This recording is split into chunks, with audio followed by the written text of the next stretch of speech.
ॐ नमः शिवाय ॐ नमः शिवाय हर हर भोले नमः शिवाय नमः शिवाय ॐ नमः शिवाय हर हर भोले नमः शिवाय रामेश्वराय शिव रामेश्वराय हर हर भोले नमः शिवाय रामेश्वराय शिव रामेश्वराय हर हर भोले नमः शिवाय रामेश्वराय शिव रामेश्वराय हर हर भोले नमः शिवाय रामेश्वराय शिव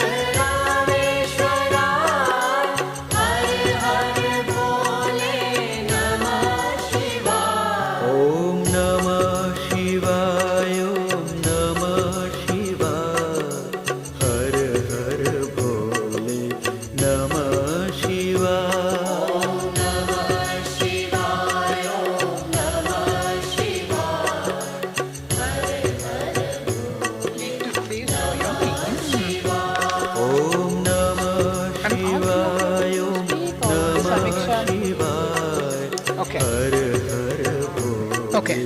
नमः शिवाय नमः शिवाय ॐ नमः शिवाय हर हर भोले नमः शिवाय गंगाधराय शिव गंगाधराय हर हर भोले नमः शिवाय गंगाधराय शिव गंगाधराय हर हर भोले नमः शिवाय गंगाधराय शिव गंगाधराय हर हर भोले नमः शिवाय गंगाधराय शिव गंगाधराय हर हर भोले नमः शिवाय ॐ नमः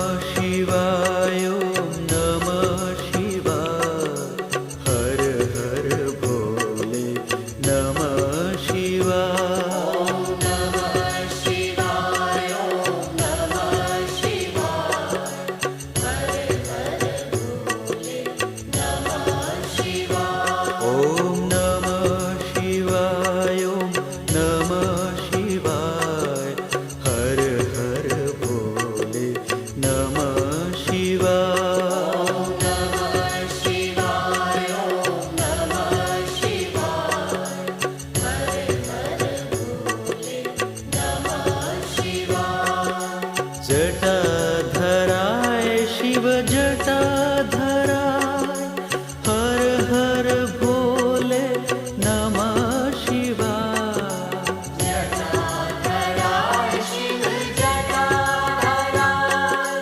हर हर भोले नमः शिवाय जटाधराय शिव जटाधराय हर हर भोले नमः शिवाय जटाधराय शिव जटाधराय हर हर भोले नमः शिवाय ॐ नमः शिवाय ॐ नमः शिवाय हर हर भोले नमः शिवाय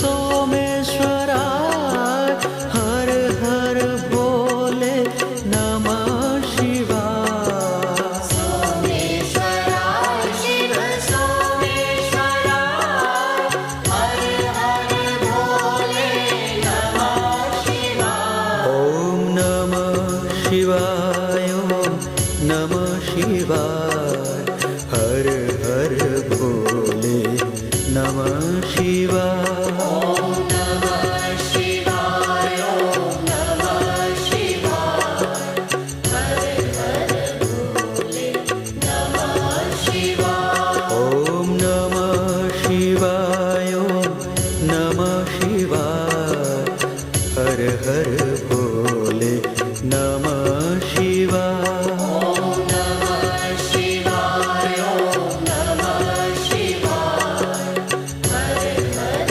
भोले नमः शिवाय Vishweshwar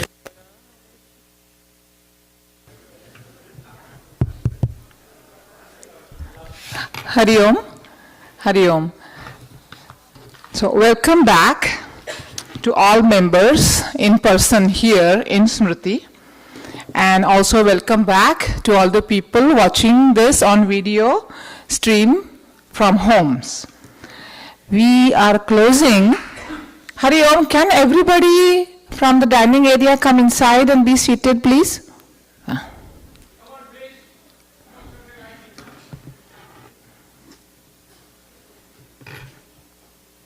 Okay, so I was saying that we are already seeing the month of May coming in, and you know what that implies. June in this town is the hurricane season, so it's upon us, and hurricane is not the only disaster that we see in Houston.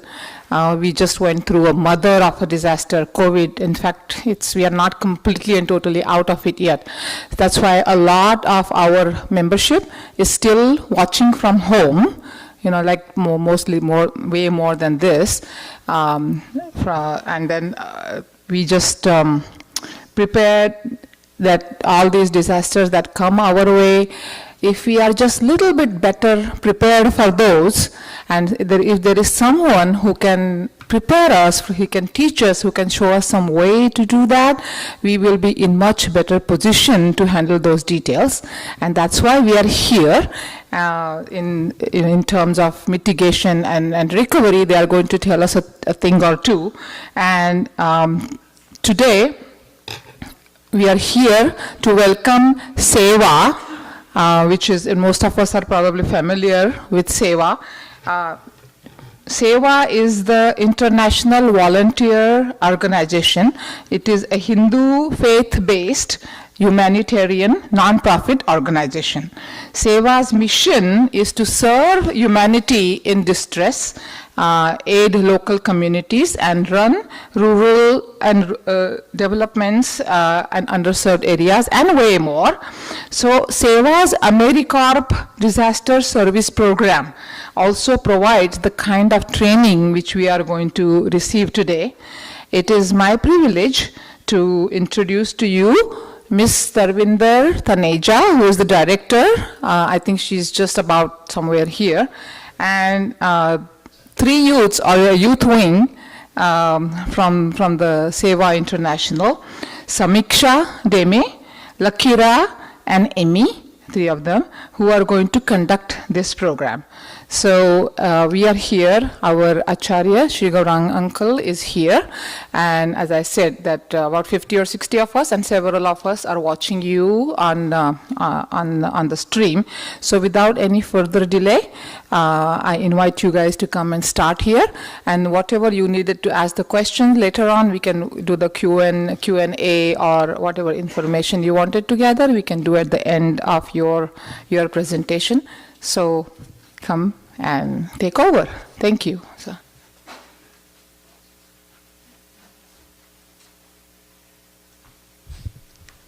All right. Good morning, everyone. Thank you so much for allowing us to come to your mission today for this workshop. We're really excited to provide this. And before we begin with our presentation, we do a pre-survey. So to make our program as good as it can be, we ask that everyone fills out this short survey that our colleague, the Leap, will be handing out along with some pens. They're right there. So you'll be getting the same survey at the beginning of the workshop and at the end of the workshop. They're the same questions, but they're just how we gauge how well the workshop works and the information that you've learned from this. So the Leap will be passing this out. And while he's passing it out, you can fill it out just any time at the beginning.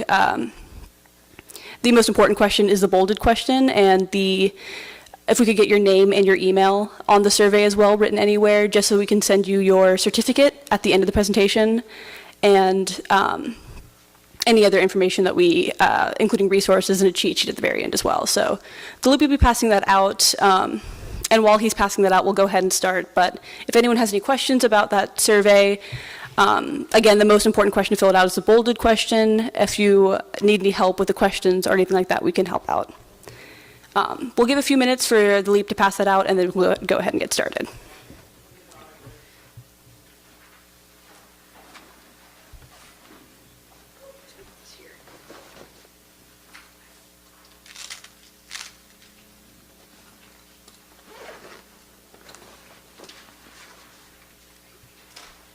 Look, if you want to grab a chair, so you can sit during the first step.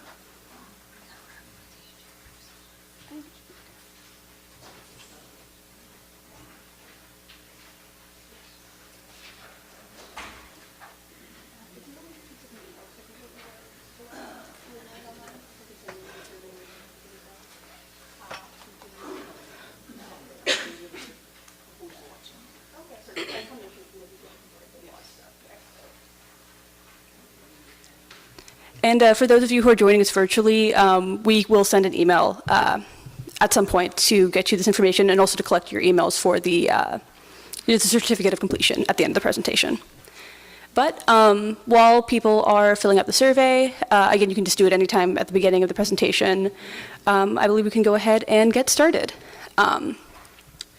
So as Ms. Chaitali very graciously introduced us, we are part of Sewa International's Americorps program this year, and we are going to be doing a workshop on disaster preparedness. So Amy, if you could go to the next slide.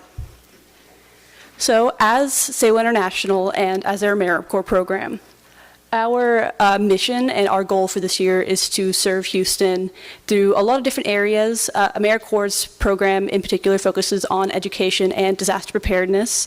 And so the three of us, me, LaQueria, and Amy, are part of that disaster preparedness outreach team.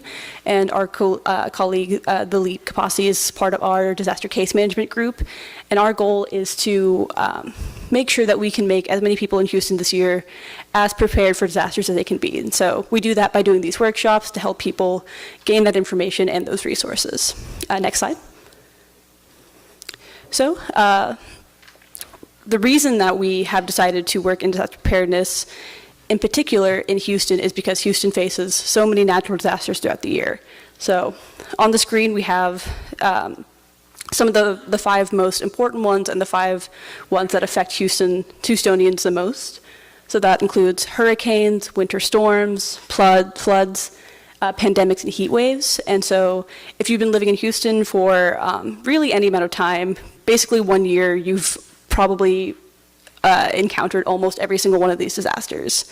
We can remember with Hurricane Harvey a few years ago, Winter Storm Uri just last year. Houston definitely faces more than its fair share of disasters. And Texas in particular has the most natural disasters out of any state in the United States.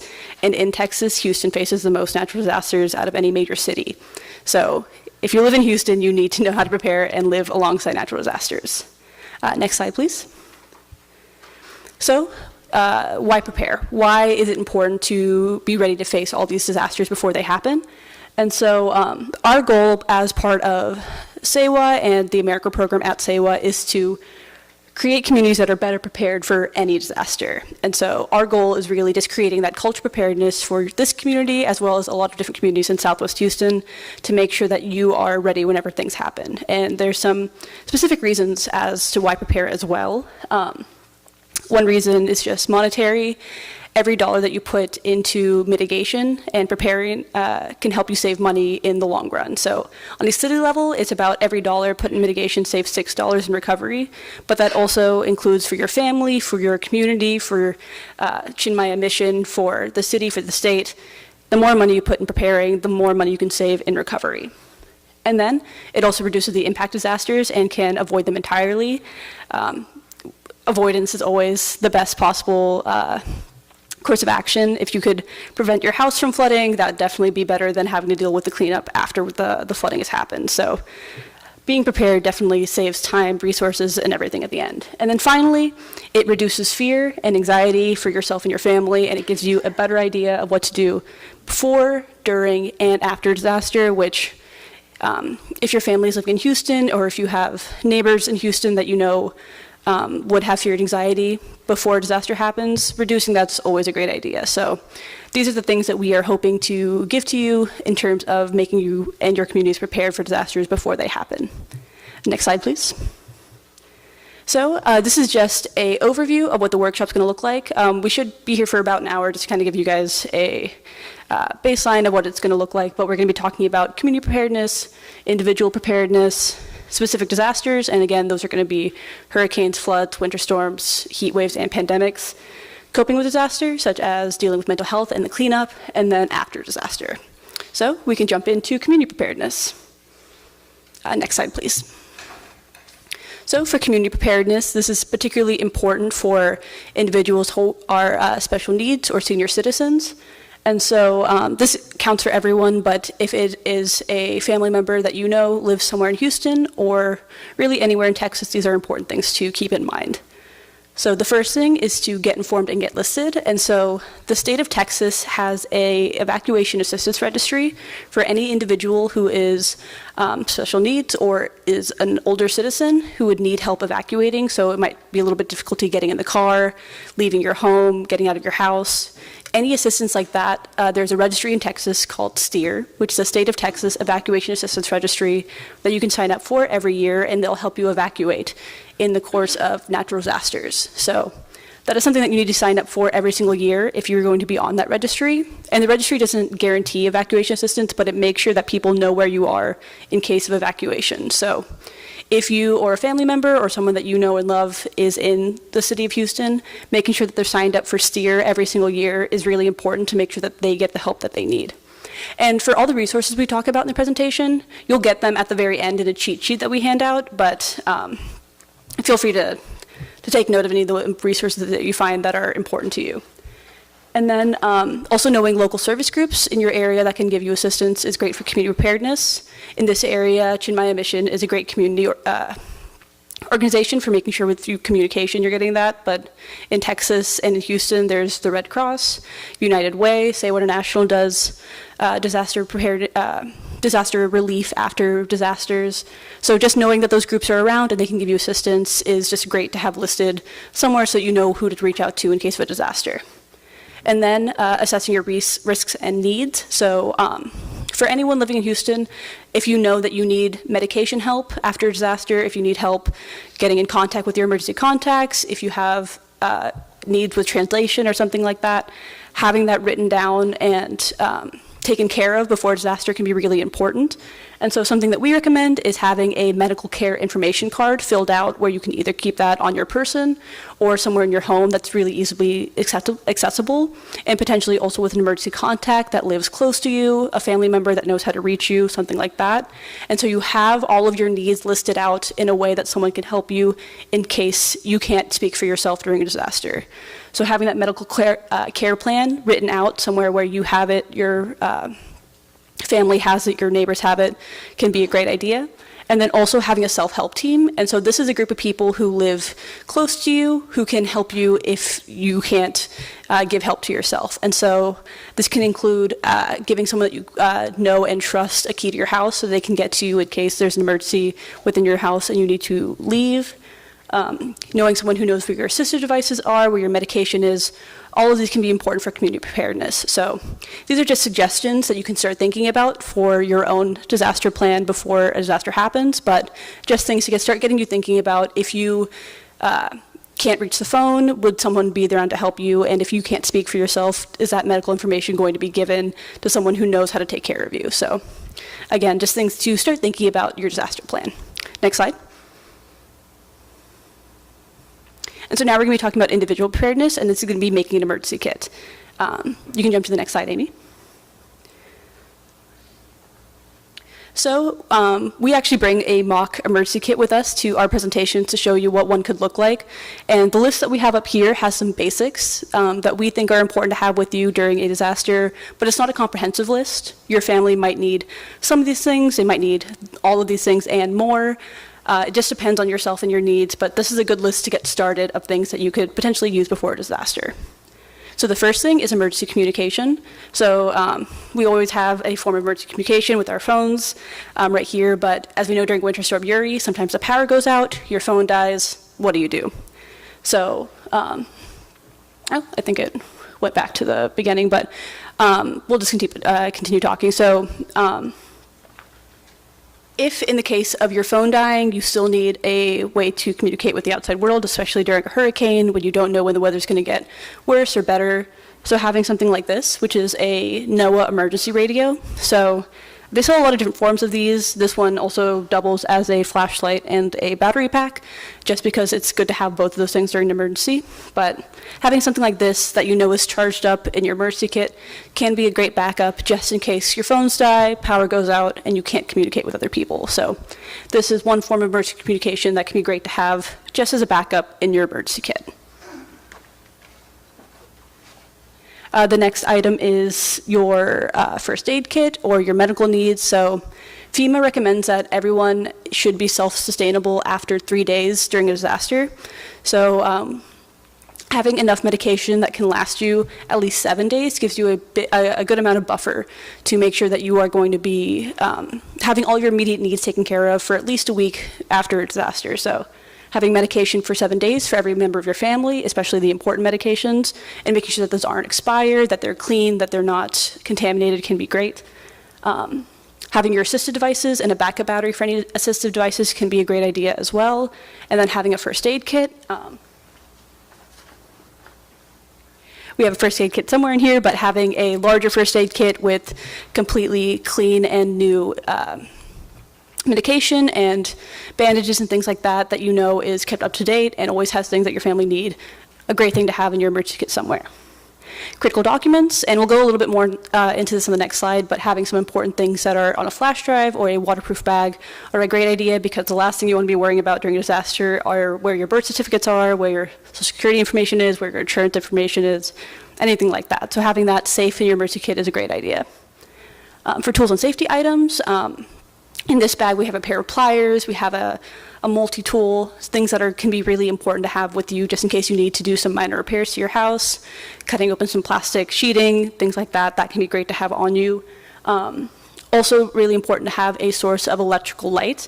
And it's really important to note that there aren't candles on this list. And candles are actually, can be incredibly dangerous to use during disasters when the power goes out. And we saw this really heavily with Winter Storm Uri. A lot of families had the power go out, they needed to see, so they lit a candle, and the candles created fires. And during a disaster, it's even harder for the fire department to reach your area. So it's really important to use only electrical sources of light during disasters and to not go to candles, because candles can very easily become fires. So always having a big flashlight like this one. They're usually not very expensive to have it in a big pack, but having one that you know has batteries in it, ready and charged before a disaster, can be a great idea just to keep your family safe and healthy. And then food and water. Having food and water for at least 3 days and enough water for those days that it's clean and drinkable, and that's about 1 gallon of water per day per person in your family. And with that, also important to have a can opener, because most foods that you're going to have in your emergency kit are going to need a can opener. But if you only have an electrical can opener in your house, the power dies, what are you going to do? And so that happened actually a lot during Winter Storm Uri as well, is that people had food, but they couldn't eat it because they couldn't open the cans. So having a handheld can opener can be a great idea, just to make sure you have that ready to go whenever you need it. You'd be surprised by how many people forget about that one in their emergency kits. And then having cash. ATMs will usually not work if the power goes out in a city, and if you need to evacuate, You might need some cash on hand, so having some dollar bills, some hundreds, can be great to have safe in your emergency kit where you know you have something there just in case you need it. Sanitation and hygiene with some toiletries. Having a toothbrush for every member of your family can be a great thing to just have in case you need it when you're evacuating. And then protective gear during COVID, that includes anything that'll protect you from the virus, but that can just be gloves, things you can use if something happens in your home to clean up. Having that safety equipment somewhere in your emergency kit can be a great idea. Next slide, please. And then this is just a rundown of some important documents that you could start thinking of things that you could have safe in your emergency kit, either in a waterproof bag, don't have the waterproof bag here, or a USB drive. Can just be great so that you know that you have a copy of these somewhere. You can also put it on the cloud, somewhere that's password protected. You can have a copy with your emergency contacts, things like that, just so you know that you have them whenever you need them. And so some of these important documents can be household member identification. That includes birth certificates for all your family members, Social Security, adoption papers, things like that. Financial and legal documentation, so that can be housing agreements, rent, mortgage, all the papers that you would need potentially for getting help after disaster, because usually a lot of places require utility bills or something to establish your income to get assistance after a disaster has happened. So having that paperwork handy can be really good for getting assistance post-disaster. Medical information, emergency contact information, valuable personal items. So if you have items that you know in your house that if they were to be destroyed or something would happen to them during disaster, having that written down for insurance, another load off your shoulders. And again, for any of these important documents that you have, if you know right now if you had to leave your house, you wouldn't know where those documents are, that could be something to start thinking about and protecting in some way. So whenever you go home today, if there's paperwork that you know that you need to have protected somewhere, it's the best day to start preparing is today. So having all those documents where you need them and then having them protected is really important. Next slide, please. And then some other types of emergency kits. So a kit like this is great to have for your entire family. So it's somewhere safe in a closet where your member of your family knows where it is. But during evacuation, you can sometimes be separated from your family members. So having individual kits can be a great idea. For kids, we have something called a pillowcase kit. We have a kids presentation where we call it our superhero team, Super Sewa, and so they go through and they have items that kids would like to have with them during evacuation, but for every member of your family, you should have some items that they can have on their person so they can have them in case of emergency. And same thing for your car kit. Driving in Houston can be a whole adventure and disaster on its own, and so if you're evacuating your car, having some backup items somewhere safe in your car can be a great backup just in case anything happens. So these lists, we're going to give them to you at the end, and these are not, again, comprehensive lists, but they're things that if you needed to evacuate your home right now, would you have everything that you need to go somewhere easy to access? And so that's what the go bags and car kits are for, is just things to get you thinking of things that if you needed to leave your house or leave your car, would you have those on you? Next slide, please. And so now we're going to be talking about specific disasters. And so as we said before, we're going to be covering hurricanes, floods, winter storms, heat waves, and pandemics. And we're only going to be hitting the most important information for you guys to know. So if there's something that you don't understand or would like to get some more clarification on, please don't hesitate to raise your hand. We'd love to answer the question, but we'll just be going over the highlights because if you've been living in Houston for really any amount of time, you're already pretty much an expert in most of these. So we'll just be hitting the things that we really think that you should know for dealing with these disasters. Next slide, please. So the first disaster we're going to be hitting is possibly the one that Houston is most famous for, hurricanes. And so the way that these slides are going to be structured is we're going to be hitting before, during, and after, what to do during this disaster, and also what that disaster is. So first one, hurricane. A hurricane is basically just an extremely large and powerful storm with very strong winds. And so during a hurricane, the dangers can be the wind itself, the rain, flooding, other sorts of destruction. So a lot of things come with a hurricane that are important to be aware of. Next slide, please. So before a hurricane, it's important to stay prepared and stay informed. So the first thing that's important to do is to have your alert set up for weather. And so NOAA, which is the National Organization of Atmospheric Administration, and NWS, which is the National Weather Service. If you sign up for those alerts, they're completely free and they can help you be prepared for storms before they happen. Also making sure that you know what the signs for a hurricane are. So the warmer the color when it comes to advisory warnings, usually the more danger you are, the closer the danger is. So blue is an advisory warning, orange is a watch warning, and red is a warning. So we'll go into what that means on the next slide, but that's just something to know that if it's an orange watch, it means it's going to come in 48 hours. And if it's a red warning, the hurricane's coming in 36 hours.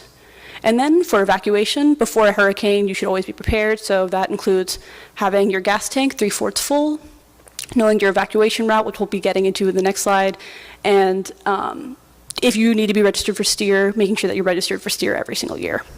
Next slide, please. So the difference between a watch and a warning, a local Texan newspaper or news site came up with this graphic for Texans because they knew that Texans love tacos. It was actually Normal, Texas. Their news station came up with this. But if you ever hear on the news hurricane watch, hurricane warning, this is how to tell them apart. So hurricane watch means ingredients are there, not quite formed. Hurricane warning means it's there, you can see it, it's coming. So if you ever need to remember the difference between a watch and a warning, you can remember Normal, Texas wants you to think of tacos. So that's the difference between a watch and a warning for any weather thing, but particularly for hurricanes, that can be really important. Next slide, please. All right, and then for family and pets. And so every member of your family is going to be involved in evacuation decisions, and pets are just important to make sure that they're ready for evacuation if you need to. So having plans for them before a hurricane is really important. For your family, that can mean everyone knowing what the plan will be for evacuation. And so especially for kids, it's important to make sure that they know what's going to be happening to make it not scary for them, because leaving your house can be a very jarring kind of thing, but making sure that they know the plan and that they're comfortable with what's going to be going on can be great to prepare yourself and to save you a headache during evacuation. So making sure that your family has meetup locations is great. If they're in school, they know what to do during a hurricane. And then having kids and all family members practicing calling 911, texting 911, texting emergency contacts, knowing who your emergency contacts are. All these are important before evacuation to make sure that you have down so your family can be prepared. And then for pets, having an emergency kit for them is really important as well.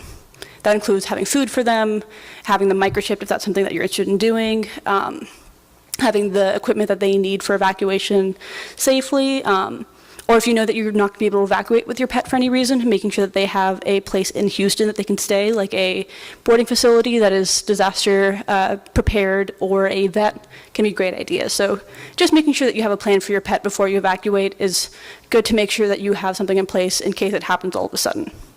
Next slide, please. And then for zip codes, so if we're planning for evacuation, so the way that evacuation happens in Houston is based off of a color-coded zone system for those who live closest to the coast. So the danger usually goes from purple to yellow to green to orange. And it's a little hard to see the zip codes on the screen right now, but you can look up on a website that we're going to give you at the very end which zip code you would be in for evacuation. And then the red lines and the arrows are the evacuation routes that Houston puts in place during a disaster. So the way that you evacuate is to go to the closest red line and then leave the city through that. So if you don't know which red line you're closest to, which one your family members are closest to, or your neighbors, making sure that you have looked that up and have that in place so you know exactly where to go before an evacuation can be another thing that can take a weight off your shoulders. So before hurricane season starts, knowing your evacuation code, your zone if you live closer to the coast, or just which evacuation route you should take during a disaster can be really important. So one of those things to be checking up and being aware of. Next slide, please. And then preparing for critical power failure.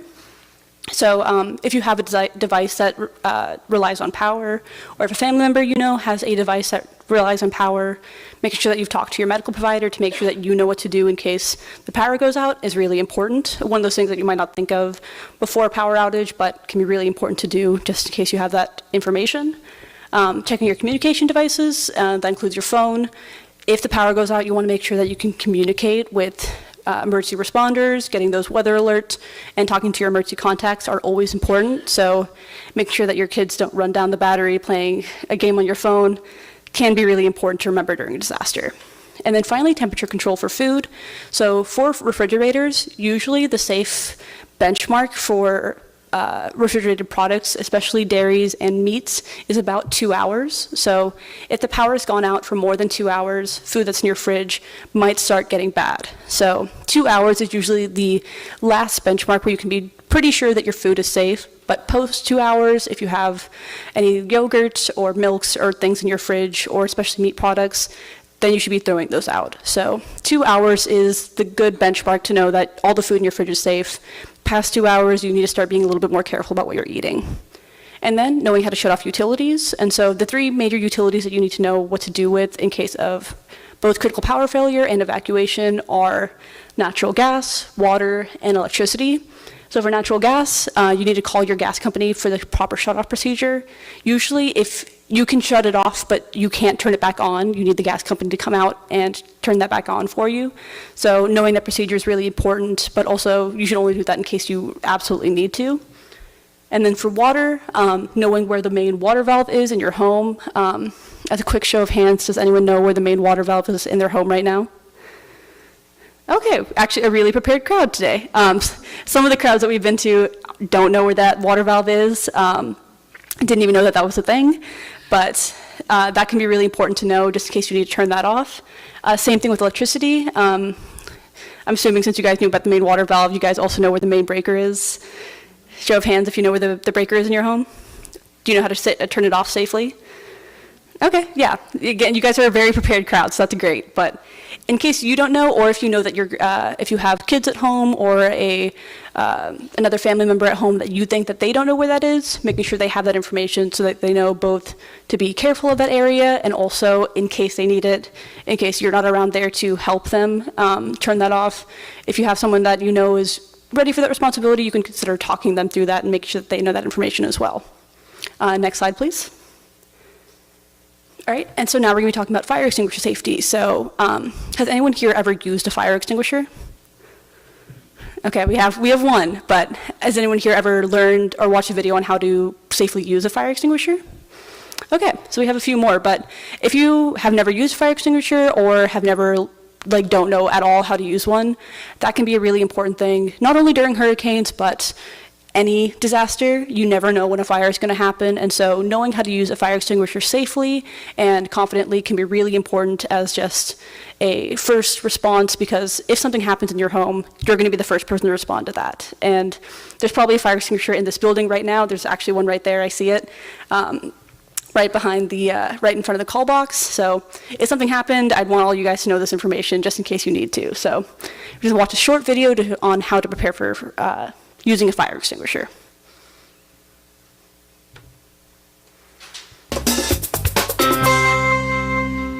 How to use a fire extinguisher. Accidents happen. Be prepared to fight your own fire by learning how to use a fire extinguisher. You will need courage, calm, and a fire extinguisher. Step 1. Know how fire extinguishers are classified. Class A extinguishers are for common combustibles like paper or wood. Class B are for flammable liquids, and Class C are for electrical fires. The Red Cross recommends ABC classified fire extinguishers for home use. Step 2. Inspect the fire extinguisher before use. Read instructions and warnings, check that the pressure gauge needle is in the green portion of the gauge, and check for a clogged nozzle, a broken seal, or other damage. A fire extinguisher won't work if it's not properly charged. The pressure gauge measures the charge. Step 3. Decide if you'll evacuate or stay and fight the fire. Consider the size of the fire, the amount of smoke in the room, and whether there is a reliable escape route. Step 4. Remember the acronym PASS. It stands for pull, aim, squeeze, and sweep. Step 5.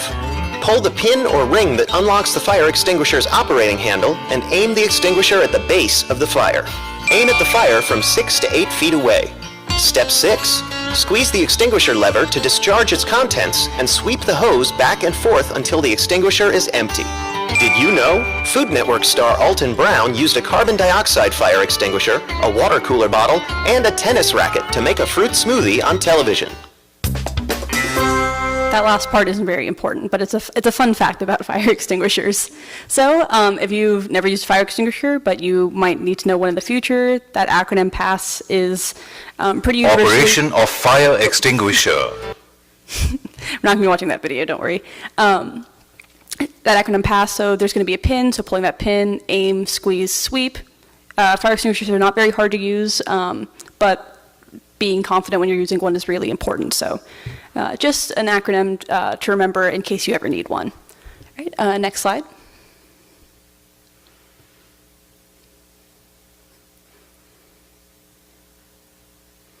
Is the thing not breaking? Sometimes it's weird after the video plays. Okay. And then during a hurricane, it's important to us always survive. And so making the decision to shelter in place or evacuate is really important, and it's a decision that your family should make in the best interest of your individual. So it's not going to be a perfect answer for whether to evacuate or shelter in place, but that's something to always be thinking of whenever a disaster happens. So if you're sheltering in place, it's important to stay inside, get inside and stay inside, to not try and weather the elements. Hurricanes can get very dangerous very fast, so making sure that every member of your family is staying inside and staying safe. Staying in touch with your emergency contacts, making sure that someone knows at all times how your family is doing, if you need any help, where you are is really important. And then finally, if you're sheltering in place, you should never be afraid to make that final decision to evacuate. That can be any point during your disaster. If you think it's going to be safer to leave the area that you're in, you should make that decision without any hesitation. So making sure that your family is always prepared to evacuate when you're sheltering in place is really important, and then making a decision when you need to is extremely important as well. So all these things can help you stay safe the entire time during a hurricane. Next slide, please. And then afterwards, we're going to be staying safe and healthy. And so it's important to not wade in floodwaters. It only takes 5 inches of water to completely knock a full-grown human off their feet. So that can be, it just takes only really a little bit of water to cause another disaster to happen. So making sure that you're staying safe and away from floodwaters is really important. And then not entering buildings that have been damaged is really important as well. Water damage can be pretty invisible, so making sure that you are being safe and staying away from buildings that could collapse at any time. And then it's really important to kind of, to sum up the rest of the ones, is to, if anything's been contaminated by floodwater, to make sure that it's cleaned properly before you use it again. This includes food, water, medication, but also furniture, carpet, anything like that. Floodwater can and does carry a lot of dangerous pathogens, so making sure that everything is contaminated afterwards. And then finally, staying safe during the cleanup, and so that makes sure that you're taking proper precautions for cleanup, making sure that you're not touching anything that's electrical when it's wet, and anything like that, just being safe whenever you're in that cleanup process. Next slide, please. And then for your emergency kit, so all the things that we talked about before are just basic emergency kit items that are really great to have, but during a hurricane, these are some things that can be especially important to have. So that includes having rain gear, things that'll keep you safe and dry during a hurricane. Weather radio, like we had before in the emergency kit, is really important. And then having non-potable water. So if for any reason the water shuts off and you don't have access to water, having access to a bucket or tub of water so you can continue flushing toilets, boiling that water for cooking or for cleaning or anything like that can be great. So if you think the water can be shut off before the hurricane and you're planning on sheltering in place, you can fill a bathtub full of water and then keep that safe in a bathroom somewhere so you can continue to use that water as a pool of water that you know is relatively clean, relatively safe, can be a great idea. So Winter Storm Uri, this is something that a lot of people definitely could have used, is having that thing of water somewhere safe in their home that they know wouldn't freeze. So having non-potable water somewhere can be a great idea, just in case you need to continue flushing your toilets, cleaning your things, anything like that. And then, as of course, we've already mentioned before, having food and water, having sanitation hygiene, and having plastic sheeting, something like this. So we have a roll of plastic sheeting that we keep in our emergency kit, so this can be great for covering up a window that's been broken during the hurricane, keeping something clean, keeping something uncontaminated. Having a thing of plastic sheeting like this can be a great idea just to have safe somewhere in your emergency kit. And then, if you can go to the next slide. And so now we're just going to do a pretty brief thing on floods. Floods really covers a lot of the same things as hurricanes, but there are some things be particularly aware of during floods that we're going to be hitting on pretty quickly before we move on to winter storms. Next slide, please. So before, it's important to be prepared, and again, those weather alerts are a great idea to make sure that you're prepared for flood, but another thing that's important to know is if you live in a floodplain. So we have a website at the very end that we're going to give you to look up if you live in a floodplain, but Houston is full of floodplains, depending on where you are in proximity to the bayou, to the coast, things like that. So knowing if your house is at extra risk of flooding can be really important. So knowing if you live in a floodplain by looking at the website can be really important for preparation. And then also knowing if you have flood insurance. Flood insurance doesn't come with standard with a lot of insurance plans, so it's something you might have to ask for to be added. But if you live in a floodplain where you know that your house might flood, having flood insurance can be a great way to prepare for that before it happens. Next slide. And then during a flood, it's important to, as we said before, survive. So if you are in a car during a flood, if the car is trapped in rapidly moving water, the safest place to stay is inside the car because that'll keep you safe. And as we said before, it only takes 5 inches of flood water to knock a full-grown human off their feet, so you want to be out of that water if you can be. But if the water starts rising in the car, the safest place to be is on the roof. So if you are in a car that's in a flood, like a flash flood, you stay in your car until you can't stay in your car, then you get on top of your car. Same thing for floodwater. You should never swim in floodwater or wade in floodwater. And in Houston, it's really important to stay off of bridges during floods because they can be swept off very quickly. So you should not drive around, under, or over bridges during floods. And then finally, if you're trapped in a building, the safest place to be during a flood is on the top floor. So if you're in a building or a house or anything, the safest place to be is using the stairs or an elevator if you need that to get to the top floor as soon as possible. Next slide. And then now I'm going to be switching over to my colleague, Laquiria, and she's going to be handling the rest of the disasters and bring us to the end of the presentation. So Laquiria can take it away.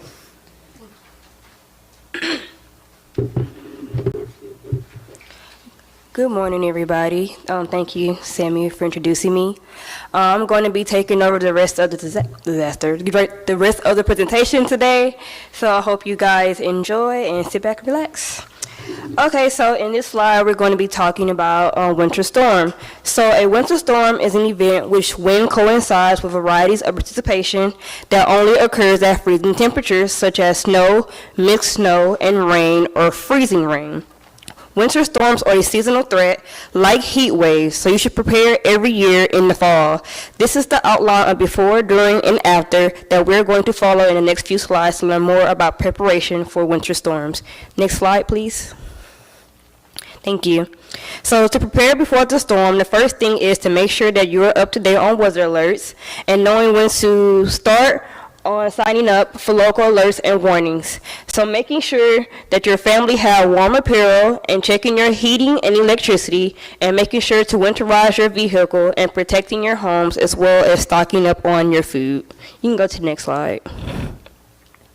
So for most winter storms, it's preferable to shelter in a place to avoid leaving the house and exposing yourself to the weather, but always seek shelter if you and your family can't stay warm at your current location. So making sure to stay inside and keep warm. This can be harder for special needs and senior citizens, so if you know anyone in this category, make sure that they have what they need to stay warm. As I mentioned on the slides before, always be careful using alternative heat sources and only use them if you are sure that they are safe and you know how to operate it properly. Making sure the area is well ventilated and that you know how it should be used, and avoid using gas stoves or automobiles to warm up your house because of the risk of carbon monoxide poisoning. Also, make sure you and your family are eating regularly at its keep up your body temperature. Making sure to keep pets safe. It is important to bring them in if you can. It's easier to clean up after them temporarily than having to deal with the larger health problems that can come on later on. If you can't bring them in, make sure they have enough access to food and non-frozen water and are kept as warm as possible. You can go to the next slide. So after the storm has passed, there are still some risks that you should be aware of. For one, signs of hypothermia. So here are some of the major signs of hypothermia. Shivering is the first and the most common sign, followed by slow, shallow breathing, drowsiness, weak pulse, clumsy movements, loss of consciousness, and slurred speech. Also, a confused state of mind. For babies, a sign is bright red, cold skin. If you notice these signs, please seek medical attention. Frostbites, expose skin in the most vulnerable state, but it can also affect body parts as well. Make sure that you're covered and have most protection that you need. At first, the cold skin can be prickly feeling followed by numbness, so the skin may look a little red and have bluish white, grayish yellow, or purplish brown or ashen, depending on the severity of the condition and unusual skin color. Making sure you should avoid driving until it is safe, and it's important to keep the roads less clogged for emergency vehicles to come through. You can go to the next slide, please. So, besides what you already may have in your emergency kit, given that we gave you a list, here are some additional items that will be useful to you to have in your emergency kit for a winter storm. So, up on the slide, we have clothing. Of course, you want to wear warm clothing, which can be enough for your entire family, and it can spare you of current clothing if it gets wet. Making sure to have alternative fuel in your emergency kit. Store all fuel safely. The best places are generally outside and at least 20 feet away from residences. And then on that, you want to make sure you have sand, rock salt, or kitty litter, which could be great ways to make sure it's safe to go outside without risking slipping or an injury. Of course, a car emergency kit, it will have everything you need to drive your car safely if you absolutely need to. That can include, of course, warm clothes, portable heaters, and energy bars. We have a snow rake and a shovel, which could be great to help with cleaning up once it is safe to go outside. Next slide, please. Thank you. So now we're going to talk a little bit about extreme heats. Extreme heat's a little bit different from winter storm. Obviously, it's the opposite. So in summertime, the temperatures are much more hotter, and it could be a little bit more humid than average. So it is important to understand that heat is a combination of temperature and humidity, and that our natural defense against heat is sweating. But this method of cooling doesn't always work as well during the high humidity, so the heat index is used to describe how hot it feels, and is calculated as if standing in a ventilated, shady place. So between 80 degrees and 90 degrees, it could lead to possible fatigue. Between 90 to 105 degrees could lead to heat cramps and heat exhaustion. 105 to 130 degrees and higher makes heat cramps and heat exhaustion more likely, also as a heat stroke can come along as well. Anything greater than 130 degrees is when dangerously fatal conditions do exist. Next slide, please. So for this slide right here, we're going to talk about a little bit of stocking up on hydration and drinking more water than usual, and not waiting until you're thirsty, and making sure that fans, air conditioning, and other cooling equipment works. To cover your windows with drapes or shades. If you're like me, I like to have my window covered up, and it keeps my room very cool. To look up your location of your nearest cooling center if needed, in case you need to go there. Visiting HoustonEmergency.org or 301 for a free ride to a cooling center. Afterwards, you will have a cheat sheet where we will have that information on there. And to make sure to contact the Low-Income Home and Energy Assistance Program for helping with cooling costs, weatherization, or energy-related home repairs. Next slide, please. So, of course, during the extreme heat, you want to make sure you're surviving. So, using air conditioners or spend time in air conditioning locations. Of course, using electric fans to provide comfort only when the temperature is below 95 degrees Fahrenheit. Making sure to watch for heat cramps, heat exhaustion, and heat stroke. Wearing loose-fitting clothing and light-colored clothing. The color black of the clothes could also make you a little bit more hotter than light-colored clothes. So making sure you wear gray and white-colored clothing. Making sure to stay hydrated, drinking water, or any beverages without caffeine or sugar or alcohol throughout the day is not advised. Making sure to minimize the direct exposure to the sun, and eating light, cool, and easy to digest foods such as fruits or salads, and of course giving your pets plenty of cool water and access to shade. Next slide, please. Of course, afterwards, making sure to be safe. So heat exhaustion, a little bit about that. It can have heavy sweating, paleness, muscle cramps, tiredness or weakness, fast or weak pulse, headaches, dizziness, fainting, which is also passing out, and nausea or vomiting. The second stage of that is heat cramps. So what that looks like, it could be a little bit of heavy sweating during intense exercise, or muscle pains or spasms in the stomach, arms, or legs. And in the last, very, very, very last one, which is the most dangerous, a heat stroke, which can be at high body temperatures above 103 degrees Fahrenheit, and that can be taken orally. And then you can have red, hot, and dry skin with no sweat, fast, strong pulse, dizziness, confusion, or unconsciousness. So if you do suspect that you have a heat stroke, please, please, please call 911 or get the person to the hospital immediately. Cool down whatever methods that are available until medical help arrives, and please make sure to do not give the person anything to drink. And if you suspect heat cramps or exhaustion, stop physical activity and make sure to go to a cooler location. Next slide, please. So this is a little bit of what we can do, or what we can use for extreme heat. Of course, food and water, making sure you're eating the cool foods and making sure you're drinking a lot of water, maybe a Gatorade to stay hydrated. For clothing, of course, like we once explained, loose-fitting clothing, light-colored clothes, air conditioner, a fan, and making sure, since we are in the pandemic, to still use a mask if preferred, and making sure it has breathable fabric. And next slide, please.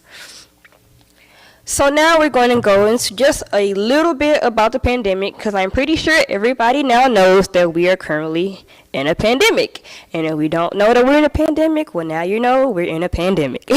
So basically, a pandemic is an epidemic of an infectious disease that has spread across a large region. So it's a quick-moving pathogen spreading across the globe that has the potential to kill tens of millions of people and disrupt economies and destabilize national security, just as COVID-19 has demonstrated. So climate change, urbanization, and a lack of water and sanitation are all factors that could contribute to the fast-spreading catastrophic outbreaks. You can go to the next slide. So right now we're going to talk a little bit about vaccine hesitancy. So vaccine hesitancy is a delay in acceptance or refusal of vaccines despite the availability of vaccine services. So the term covers outright refusals to vaccinate, delaying vaccines, accepting vaccines, but remaining uncertain about their use. So, depending on your income, age, and health, or your insurance coverage, you and your children may be eligible for free vaccinations.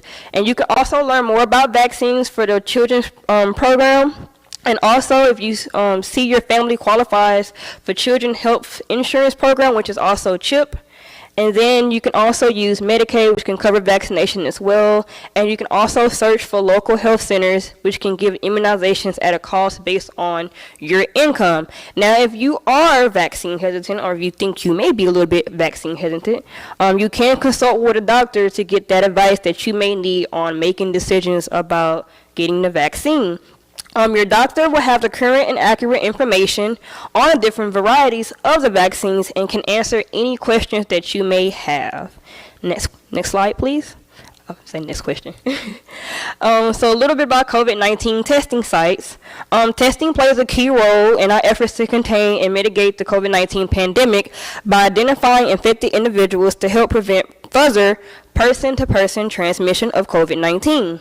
So free testing is available regardless of citizenship status and insurance at multiple sites in Houston, whether it be the rapid test or the PCR test.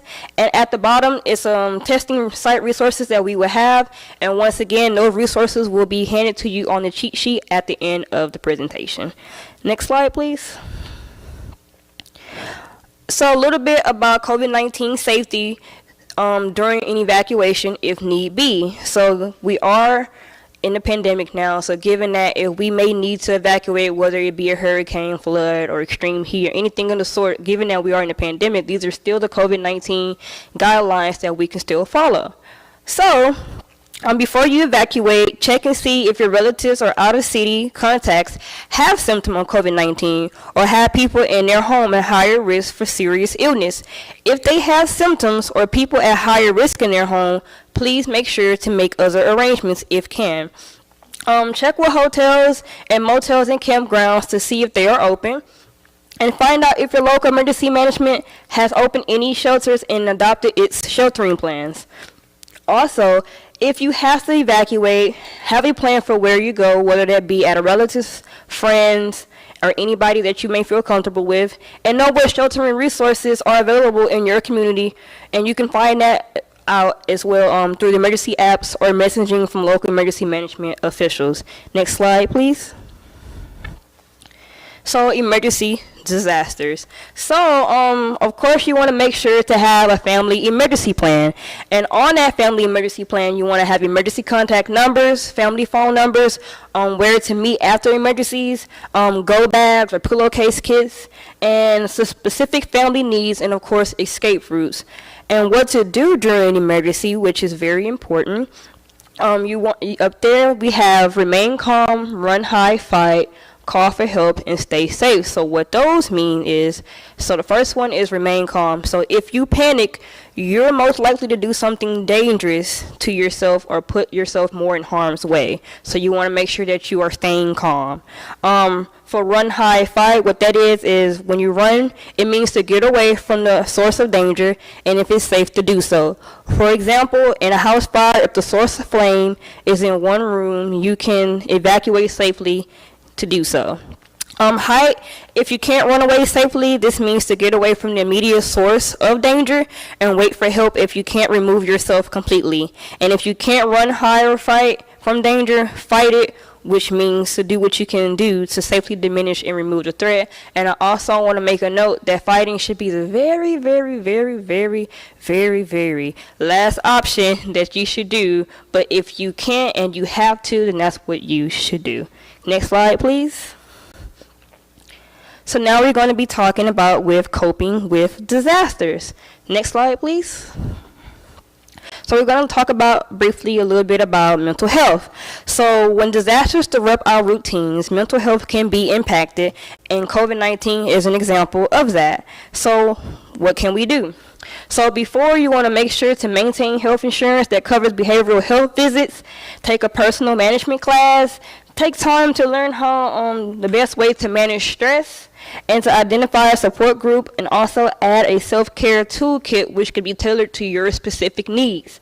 You want to make sure that you're creating a schedule to maintain your routine, taking care of basic needs, set limits on news and media consumption, only go out when you feel safe and comfortable, maintaining communication within support groups, and taking time to do self-care. Taking time to do self-care is very, very important. Afterwards, communicate emotional needs with friends and family, and continue to do self-care habits, and document new changes, and seek help if you need it. Next slide, please. Here are some mental health resources that we have on the slide. Like we were saying before, they will be on a cheat sheet for you. So since its launch in February 2012, the National Disaster Distress Helpline has provided counseling and support in response to disasters such as Hurricane Sandy, Boston Marathon bombing, the Ebola outbreak, and the coronavirus pandemic. The Disaster Distress Helpline provides counseling and support before, during, and after disasters, and refer people to local disaster-related resources for follow-up care and support. So in response to COVID-19, several states, including Texas, created a mental health support line to specifically address mental health needs.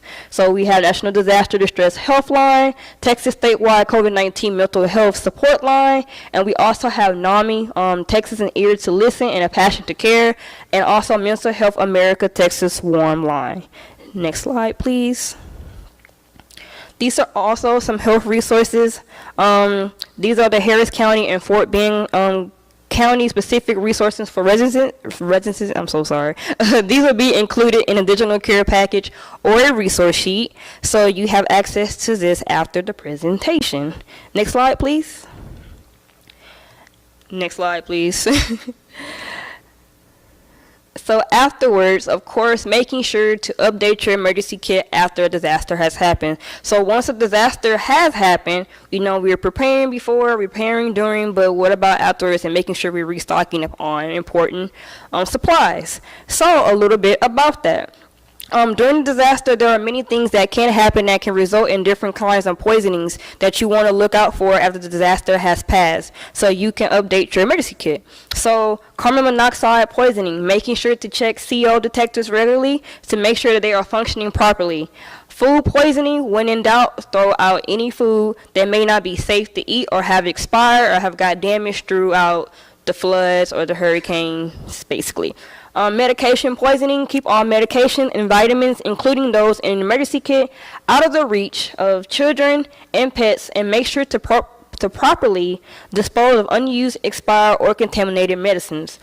Discard medications that may be touched by flood water and change your appearance or smell. For poison control centers, the number is 800-222-1222.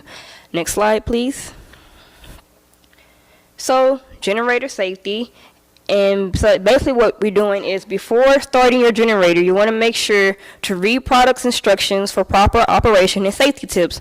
Never use a generator inside of your home or garage, or even if your doors and windows are open. That is how carbon monoxide poisoning can start. That's how it can happen, which could be a silent killer, so we will never know when it's coming unless you have the detectors. Making sure to immediately clean up any fuel spills, and to make sure that you have installed battery operator or battery backup CO detectors near every sleeping area in your home. So did you know that non-fire related carbon monoxide CO poisonings send an average of 50,000 people to the emergency department in the U.S. each year and take about 430 people's lives? If you don't know, well, now you know. Next slide, please. So, of course, the cleanup. So making sure that when you go out to clean up, wear protective clothing, use appropriate face masks, and to clean mow any debris. Maintain a physical distance at least 6 feet while working with someone else. Electrical protection. If it is safe to do so, turn off electricity at the main breaker or fuse box to prevent electric shock. If you don't know where the main breaker of the fuse box is in your house, take some time out to find it, which could probably be in the garage or outside. For documents, take pictures of any damage, which could be property damage. For insurance companies and aid organizations, which could also be very helpful for you. At that time, you can apply for damage assistance from FEMA and SBA and look for disaster case management services. Sewa International, we have disaster case management services, so you can also look to us for that. And for Houston-specific information, of course, HoustonRecovers.org will have up-to-date info on Houston Recovery. Next slide, please. So making sure to receive local alerts from your local emergency management office apps, or even their website, whether that be Ready Harris, which is the app and website, Ready Brazoria, which is the app and website, and Fort Bend Alert, which is the website. Consider downloading FEMA app for a variety of disaster-related resources such as alerts, safety tips, shelter locations, public assistance, and more. Next slide. Oh, that's it? Okay. So that's the end of our presentation. Thank you for having us. Thank you guys so much for seeing through our presentation. We know that's a lot of information that we just gave, but the main goal of all that information was not to have everything memorized in the presentation, but just to get you thinking about what your family needs during disasters. So we have a post-workshop survey that we're going to be handing out. Dilip, if you could start handing that out. It's the same. Oh, it is up here. It's the same survey as before, but it has the same questions, so we can judge how the workshop was able to provide that information. If you haven't turned in the survey number 1, please. Yes, and please make sure to turn in survey number 1 to Dilip as well. Make sure that has your name and email so we can give you your certificate of participation. And while Dilip is handing that out, does anyone have any questions about anything we covered? any additional information about any of the resources we talked about or any of the disasters. Any questions? All right. A copy of the presentation. Unfortunately, we're not able to give a copy. We will be giving out a cheat sheet that has the important information for the presentation as well. That Lucuria will start handing out. But unfortunately, we have to keep the presentation we have to make sure that that if you guys need the presentation, you can come to us next year. So, yes, did you have a? I think this is a question on behalf of all of us. Mhm. Thank you, because this was a very good training for the individual. My question was, if any one of us are in the middle of a disaster, is there any number we can call on Sewa or something? Okay, can they come or they help individuals or how? Yeah, so the question that she had was if during a disaster, if there was a number to call to get this information. And so, Not just information, but active. for active help as well. And so that can depend a lot on the disaster, but in particular for numbers to help during disaster, we have some numbers on the cheat sheet that we're going to be giving out that have some resources such as Red Cross, United Way, and Houston Emergency Management that can give you a direct help during disasters. And Sewa mainly offers help after disasters happened in the form of case management and relief and rehabilitation.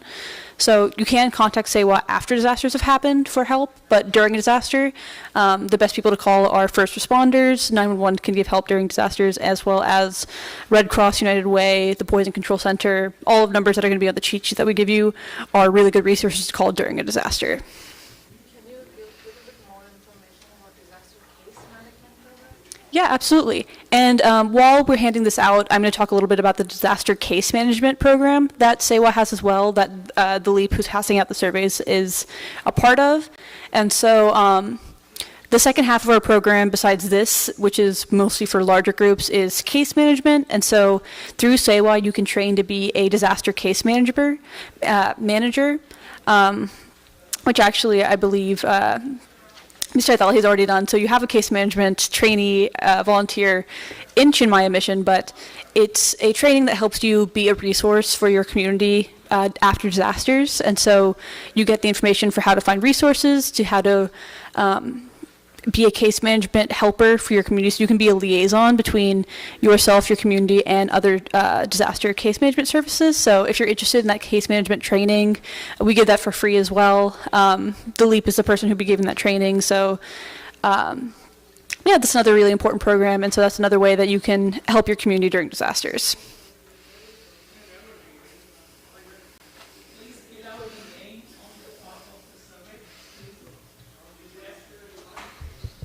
Thank you so much. I'm Tarvinder. I am the lead for Disaster Preparedness Group at Sewa Americorps. And thank you very much for attending this workshop. We are here now and even after. If you have any questions, please feel free to contact us and we'll be happy to answer your questions. And Sewa is there to assist you for family services if anybody needs any help. We would be doing this training every year. If you need, we can come again and we can provide this workshop whenever you want to coordinate that. We'll be happy to do that. Thank you again. Thank you very much.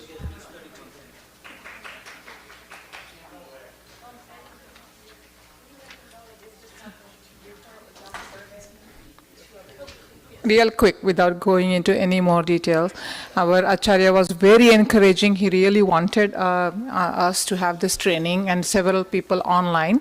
So on behalf of Chinmaya Mission, I thank Tarvinder ji, who is the director, Kapasi ji, and Samiksha, Lakira, and Amy at that. Thank you so